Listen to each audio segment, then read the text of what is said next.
사업 시행 계획 보겠습니다. 자, 이제 구역 지정되고 조합이 설립되고 그리고 이제 뭐 대표적인 시행자가 조합이니까 시행자가 정해지면 시행자도 이제 뭐 하겠어요? 이적의 재개발 사업하고 재건축 사업하고 구역이 지정됐으면 사업을 시행해야겠죠. 자, 이제는 사업을 시행할 겁니다. 예, 시행자가 작성하는 사업 계획을 뭐라고 표현한다고요? 사업 시행 계획. 그래서 사업 시행 계획, 사업 시행 계획. 이게 국토계획법에서 시설사업에서는 뭐라고 불러요? 실시계획, 또 개발사업에서도 실시계획, 정비사업에서는 사업시행계획, 실시계획이나 사업시행계획은 다 같은 말이죠. 자, 사업시행자가 작성하는 계획. 그래서 시행자는 고시된 정비계획에 따라 다음 사항을 포함하여 사업시행계획을 작성한다. 그래서 거기 사업시행계획의 내용이 나와요. 그러면 시험에 이 사업시행계획의 내용이 아니냐 물어볼 수도 있잖아요. 그죠? 네, 물어볼 수 있는데 일단 여러분 비교할 것은 사업 시행계획 작성하고 난 다음에 분양처분을 미리 정하는 관리처분계획 작성하죠. 그래서 사업 시행계획에는 분양이라는 단어는 들어가면 안 된다. 요거 하나만 살짝. 그래서 만약에 사업 시행계획 내용에 뭐 분양이 나왔다. 그러면 분양은 어디서 나오는 계획이에요? 관리처분계획에서 나오는 거예요. 관리처분계획은 분양처분을 미리 정한 계획이니까 말 그대로 사업 시행에 필요한 계획이다. 그래서 그 부분은 다 외우려고 하지 마시고 여기서 이제 거기 진하게 표시된 거 있죠. 제외되는 거. 자, 그 사업 시행 계획에 포함되는 거, 포함되지 않는 걸 보는데 거기 6번에 보시면 임대주택 건설 계획 나왔죠. 근데 거기 무엇은 제외한다 그래요? 재건축 사업은 제외한다. 왜 재건축 사업에서는 임대주택 건설 계획이 포함되지 않아요. 사업 시행 계획에. 재건축은 임대주택 안 짓잖아요. 그죠? 근데 재개발이나 주간 개선 사업이나 이런 데는 임대주택 지어요. 그러니까 거기는 임대주택 건설 계획 나오면 문제가 물어볼 때 뭐 재건축 사업에 대한 사업 시행 계획을 물어보거나 이렇게 물어볼 때는 임대주택은 제외한다. 이렇게 기억합니다. 임대주택은 재건축 건설하지 않으니까. 그리고 또 7번을 보니까 거기서 또 주거환경 개선 사업은 제외한다 그랬어요. 주거환경 개선 사업에는 무엇은 포함이 안 된다고요? 국민주택 규모 건설 계획은 포함이 안 된다. 그래서 이런 데는 이제 제외되는 내용을 기억만 해주시면 돼요. 사업 시행 계획 내용을. 그리고 또 하나 비교할 때 분양이라는 단어는 사업 시행 계획이 포함되지 않는다. 그렇게만 정리하시고 말 그대로 사업 시행에 필요한 계획이라고 생각하시면 됩니다. 자, 그러면 이런 사업 시행 계획은 누가 작성한다고요? 시행자가 작성하죠. 시행자 조합이다 보면 조합이 사업 시행 계획을 작성해요. 그런데 작성해서 누구한테 사업 계획을 인가받아야 사업할 수 있잖아요. 그죠? 사업 시행 계획에 대한 인가를 누구한테 받냐면 우리 정비 사업은 동네 사업이라고 그랬잖아요. 그래서 정비법에서는 누구냐 그러면 이 구역 지정 이후에 뭐 조합 설립 인가, 뭐 사업 시행 인가, 관리처분 인가, 준공 인가 누구냐 그러면 다 누구예요? 시장, 군수 등 동네 사업이니까 시장, 군수, 구청장이에요. 그럼 시장, 군수 등에 대해 인가를 받아요. 그런데 이 사업계획 내용에 대해서 시장, 군수 등에게 인가 신청할 때 민간 주도 사업은 그 사업계획 내용에 대해서 인가 신청 전 그 사업계획 내용에 대해서 동의하더래. 동의. 그래서 거기 인가 신청 자, 거기 먼저 1번을 보니까 인가 신청 시행자는 정비 사업을 시행할 때는 사업 시행 계획서와 정관 등과 그 밖의 서류를 첨부해서 시장, 군수 등에게 제출하고 사업 시행 인가를 받는다 나오죠. 누구한테 인가 받는다고요? 시장, 군수 등한테. 근데 인가받은 내용을 변경하거나 중지 폐지할 때도 또한 같다. 또한 같다는 말이 무슨 말이에요? 또한 똑같이 인가받아라. 그죠? 인가받은 사항을 변경, 중지 폐지할 때도 인가받는다. 다만 경미한 변경은 인가 안 받아도 됩니다. 좀 이따 경미한 변경 확인할 것이고요. 그러면 자, 경미한 변경 인가 안 받아도 되는데 자, 인가 신청이 있으면 몇 일 이내 인가 여부를 결정 통보 안 하고요. 60일 이내 시장 원수 등은 60일 이내 인가 여부를 결정해서 통보합니다. 그죠? 인가 여부를 통보한다. 60일. 그 다음에 또 밑에 인가 신청 동의 나왔습니다. 시행자가 민간 주도일 때는 그 사업계획 내용에 대해서 인가 신청 전 동의 얻으래. 조합은 어디서 사업계획 내용에 대해서 인가를 신청하기 전에 동의를 얻어야겠어요. 당연히 총회에서 총회 의결을 거쳐야겠죠? 네, 총회 의결 철학. 그래서 여기 총회 의결을 거친다 이렇게 기억만 하시면 돼요. 자, 그리고요. 또 두 번째, 두 번째는 토지 등 소유자가 시행자예요. 등수자가 어떨 때 토지 등 소유자가 시행자가 될 수 있어요? 예, 토지 등 소유자가 시행자일 때는 재개발이죠. 토지 재개발 구역 내 토지 등 소유자가 몇 명 미만이면 조합 안 만들고 할 수 있다고 했어요. 20인 미만이면 지들끼리 할 수 있다고 그랬죠. 그러니까 이게 토지 등 소유자 시행자 나올 때는 재개발밖에 안 나옵니다. 자, 그러면 재개발을 토지 등 소유자가 시행자가 돼서 사업계획 작성해서 시정원수에 인가받을 거예요. 그럴 때는 그 사업계획 내용에 대해서 인가 신청 전 얼마의 동의 얻으라고요?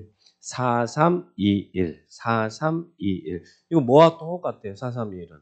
4321은 재개발 조합 설립할 때 동의 얻는 요건하고 똑같죠. 재개발 조합 설립할 때도 4분의 3 그리고 2분의 1 동의 얻었죠. 그처럼 여기도 토지 등 소유자가 시행자일 때는 인가 신청 전에 사업계획 내용에 대해서 4321의 동의를 얻어라. 그렇게 진하게 표시된 거. 그 다음에 또 디귿번 시행자가 지정개발자 돼. 지정개발자는 시정군수 등이 지정해 주는 거예요. 그러면 이 지정개발자일 때는 그 사업계획 내용에 대해서 인가 신청하기 전에 사업계획 내용에 대해서 얼만큼의 동의 얻으라고요? 그 안에 있는 토지 등 소유자 과반수. 정비법은 사람이 중요해요. 사람이. 중요한 게 앞에 많이. 토지 등 소유자 과반수. 그리고 토지 면적 2분의 1 이상의 동의는. 그러면 과반수하고 2분의 1은 약간 결이 다르죠? 뭐가 더 커요? 과반수가 크잖아요. 과반수는 2분의 1 초과를 이야기하는 것이고 2분의 1 이상은 2분의 1을 포함하는 것이고 그러니까 토지 등 소유자 과반수 그리고 또 토지 면적 2분의 1. 그래서 인가 신청 전 이렇게 동의 얻어서 시장군수 등에게 인가를 신청하면 시장군수 등은 인가 여부를 60일 이내 결정에 통보한다. 그렇게 기억하시기 바랍니다. 자, 그러면 이제 시행자가 사업계획을 작성해서 인가 신청하면 시장군수 등이 인가를 해줘야 될 거 아니에요. 자, 인가를 할 때 절차가 있을까요?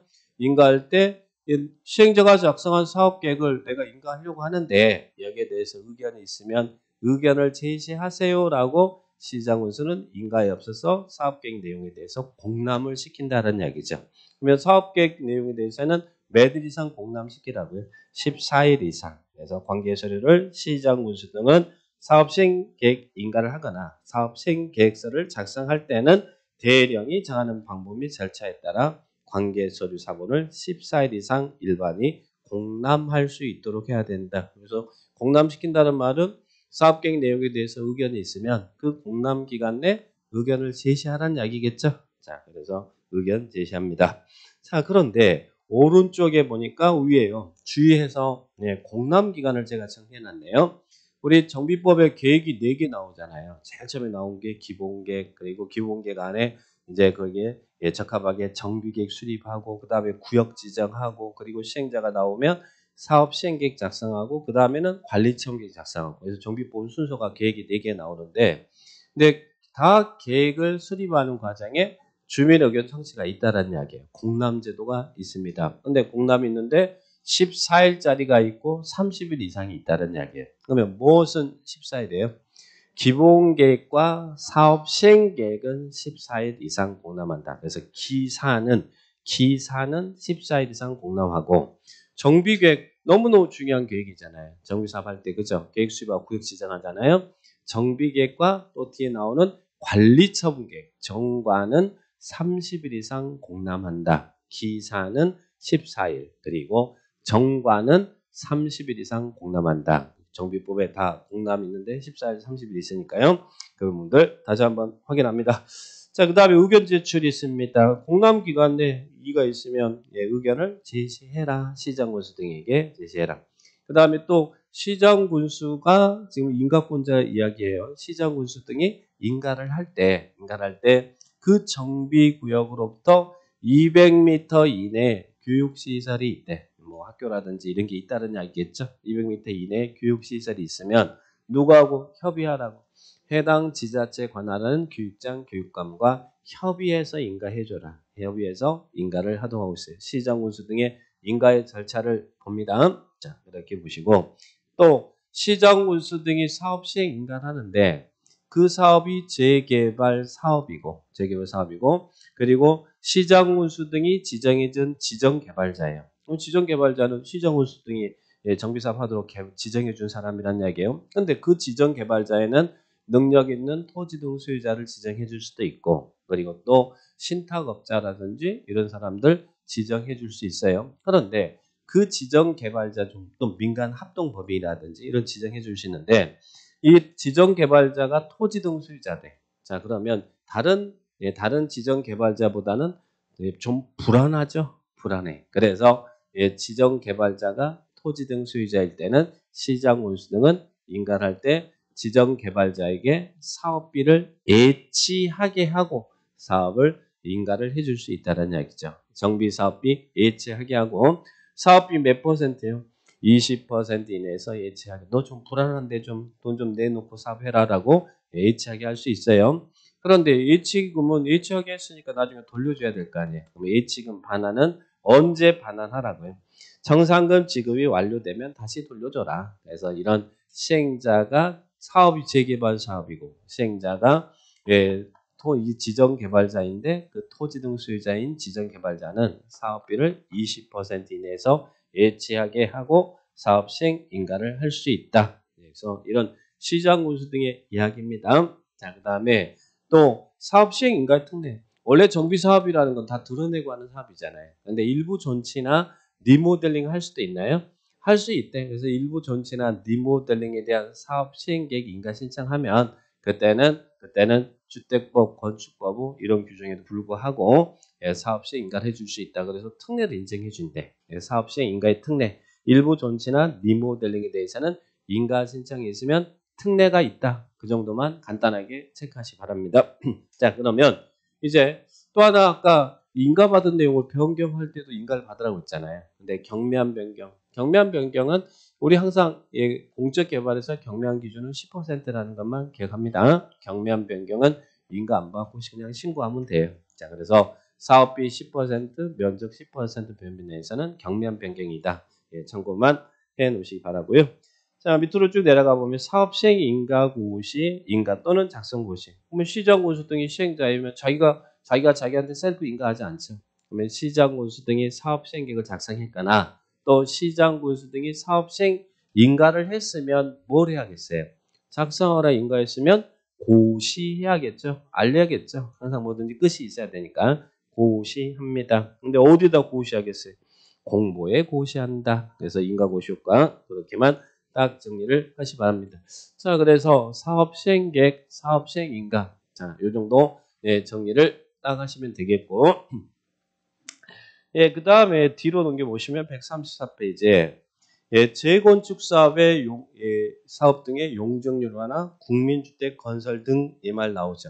여기도 취지를 좀 이해하셔야 됩니다. 자, 우리 처음에 이 내용이 나온 이유가 뭐 때문에 나오냐면 여러분 재개발하고 재건축하고 주택을 건설할 때 이 단지 안에 큰 차이는 재개발과 재건축은 어떤 차이가 있어요? 재개발과 재건축은 여기는 이 단지 안에서는 이 정비구역 안에서는 재개발은 임대주택을 의무적으로 지어요. 임대주택 건설이 있는데 재건축 지역에서는 임대주택이 들어서요, 들어서지 않아요. 임대주택이 들어서지 않습니다. 임대주택 건설이 안 되거든요. 그러다 보면 상대적으로 재건축은 세입자의 주거 안정이 좀 문제될 수 있죠. 자, 임대주택 지어서 거기에 거주하는 세입자에게 우선적으로 지원을 해주는데 재개발은 재건축은 안 되잖아요.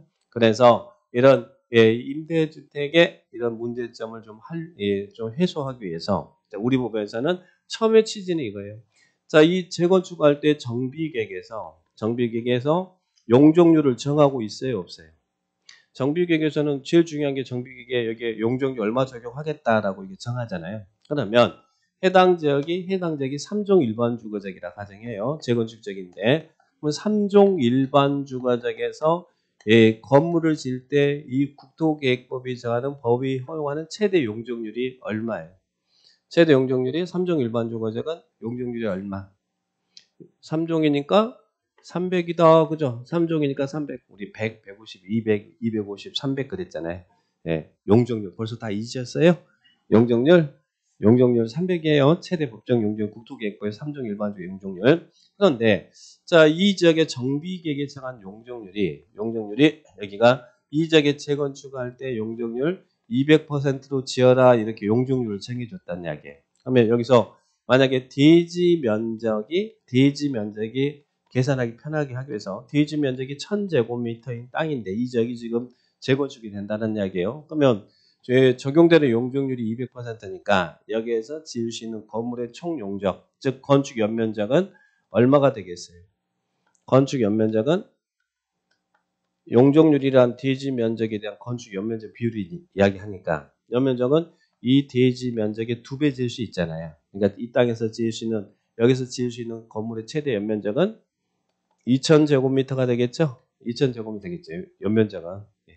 또 왜 그래? 왜 이렇게 낯설지? 예? 용적률이 200%면 대지 면적이 1000이면 그 땅에 지을 수 있는 최대 연면적은 2000제곱미터 맞잖아요. 맞아요? 예. 자, 그런데 원래 지으면 여기에 지을 수 있는 최대 총 규모잖아요. 그런데 야, 니들 용적률 올려서 지어라. 법이 정하는 법적 상한 용적률까지 올려서 지을 수 있도록 해주겠다. 대신 그러면 여기서 용적률 300% 적용하면 얼마가 증가되는 거예요? 자, 얼마가 더 늘어나는 거예요? 원래는 여기서는 2000 지을 수 있는데 용적률 300 적용하면 대지 면적이 3배 지을 수 있으니까 3000 지을 수 있잖아요. 그러면 용적률 올려줬더니 증가되는 연면적이 얼마가 되겠어요? 1000제곱미터 더 지을 수 있잖아요. 얼마나 좋아요. 세상에 공짜는 있어요? 없어요? 없어요. 이렇게 올려서 지도록 하는데 세상에 공짜는 없다. 이 증가되는 이 연면적의 일정 부분을 국민주택 규모 주택으로 지어서 우리 인수자가 국장이 될 수도 있고 시도의사, 시장고수가 될 수도 있어요. 자, 그리고 LH가 될 수도 있어. 인수자에게 지어서 공급해 주라는 이야기예요. 이때 공급할 때 어떻게 공급하냐면 자, 너희들한테 더 줄 수 있도록 했으니까 이 건축비만 받아가고 토지는 우리에게 기부한 걸로 기부 체납한 걸로 보겠다. 그러면 인수자가 이 국민주택의 규모의 주택을 인수받아서 어떻게 하겠다는 이야기예요. 장기 임대주택 등으로 활용하겠다. 이런 취지로 나온 거예요. 근데 용적률을 올려서 짓다 보니까 이게 상당히 서로 좋은 거잖아요. 그래서 처음에는 재건축에서 출발했다가 이제는 재개발 지역에서도 용적률을 올려서 지을 수 있대요. 대신 증가되는 연면적의 일정 부분을 이렇게 국민주택 지어서 인수자에게 공급해 주도록 하고 있어요. 이게 재건축 사업 등에 대한 용적률 완화 국민주택 건설 의무라고 표현하는 거예요. 자, 그러면 이제 쭉 한번 설명해 보죠.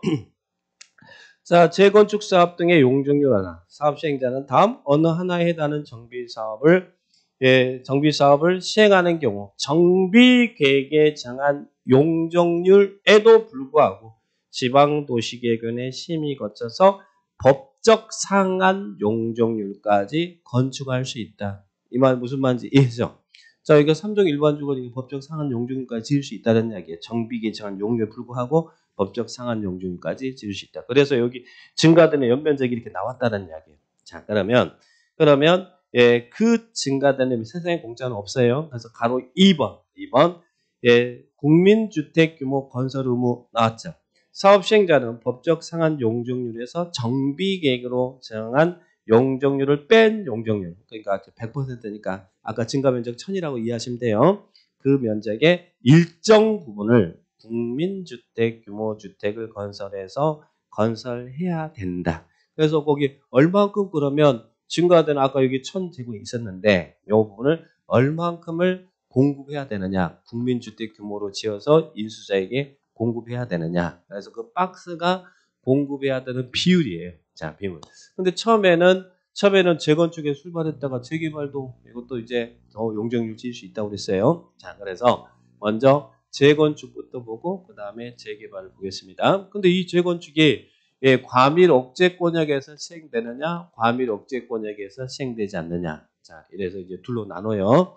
자, 그러면 과밀 억제권역이 아무래도 좀 더 필요하겠죠. 자, 그래서 과밀 억제권역에서는 아까 증가되는 게 있었잖아요. 1000제곱미터에 재건축 같은 경우는 그 30% 이상, 아까 그 1000제곱미터 있잖아요. 증가면적, 그 증가면적의 30% 이상, 그리고 50% 이하에서 조례가 정하는 비율로 이 국민주택을 지어서 인수자에게 공급해 주라는 이야기예요. 과밀 억제 권역에서는 재건축은 얼마라고요? 30% 이상 50% 이하에서 조례가지 않은 비율로 국민주택을 지어서 인수자에게 공급해줘야 된다. 그런데 과밀 억제권역이 더 문제예요? 과밀 억제권역이 아닌 적이 문제예요?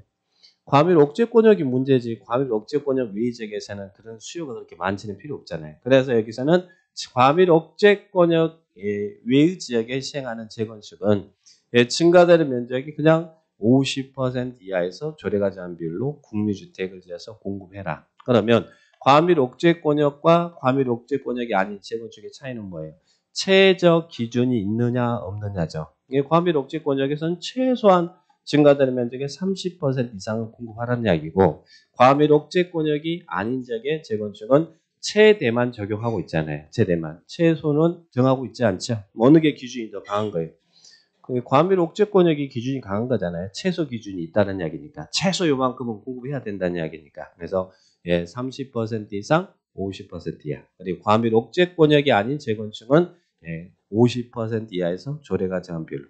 처음에는 이 재건축에서 출발했는데 좋은 제도거다. 그래서 이제는 야 재개발 너희 지역에서도 용적률 올려서 지을 수 있다. 그런데 올려서 짓는데 증가되는 면적을 요만큼의 규모로 국민주택 지어서 인수자에게 공급해 주라는 이야기예요. 그런데 재개발은 원래부터 재개발은 임대주택 있잖아요. 그러니까 여기는 더 공급 기준이 더 강한 거예요. 재개발은 그 증가되는 연면적이 얼마예요? 50% 이상 75% 이하에서 조례가 정한 비율로 국민주택을 지어서 인수자에게 공급하라는 이야기죠. 재건축은 30, 50인데 재개발은 50, 75잖아요. 50, 75. 그래서 그 박스형의 문제가 나올 수 있거든요. 작년에 요 파트에서 비스무리하게 문제가 나왔거든요. 자, 그러면 이런 증가되는 면적의 재건축은 과밀 억제권역만 기억하면 돼요. 과밀 억제권역이 아닌 지역은 그 뒤에 최저 기준이 없으니까 뒤에 상황이 똑같으니까 과밀 억제권역의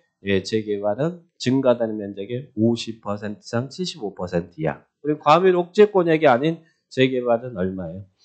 상한만 있지 최저는 없을 거 아니에요. 75% 이하에서 조례가 정한 비율로 국민주택을 지어서 인수자에게 공급해줘라. 그래서 요 부분, 이 공급 비율, 요 부분만 좀 빡성의 문제로 나올 수 있으니까 특히나 요치 과밀 억제권역의 재건축하고 과밀 억제권역의 재개발 요 두 가지를 박스형으로 30, 50, 50, 75 이렇게 박스형의 문제가 나올 수 있으니까요. 참고를 해 놓으시면 되겠습니다. 자, 그렇게 취지를 이해하시고 그러면 이렇게 지어서 누구한테 인수해 주라고요? 이 국민주택 규모주택을 국장, 시도지사, 시장군수, 주택공사 등에게 공급해야 된다. 그죠? 공급해라. 이때 공급 가격은 그 건축비만 받아가라. 너희들 용적률 올려서 더 지을 수 있도록 해줬으니까 토지는 기부한 것으로, 기부 체납한 것으로 본다. 이렇게 보시고 그 다음에 오른쪽에 보시면 보면 인수자는 인수한 이 국민주택 규모주택을 어떤 용도로 활용하라고요. 자, 오른쪽에 5번에 보니까 진하게 표시된 거 있죠. 인수된 국민주택 규모의 주택은 장기 공공 임대주택으로 활용해라. 그래서 이런 원래 취지는 재건축에 임대주택 건설이 안 되기 때문에 대신 이렇게 용적 올려서 지어서 증가되는 일정 부분을 국민주택 규모로 지어서 공급하도록 한 거예요. 자, 그런데 그 제도가 재개발까지 확대됐다. 자, 정리를 딱 하시면 되겠습니다. 자, 이런 부분들 참고하시고요. 자, 그래서 제목만 좀 잘 이해하고 있으면 내용들은 재건축 사업 등의 용적률 완화, 국민주택 건설 공급 부분, 증가된 면적 일정 부분을 국민주택 규모로 건설 공급해라. 그 비율은 요만큼 비율 이렇게 체크합니다. 자, 이를 보시고 그 다음에 정비 사업 시행을 위한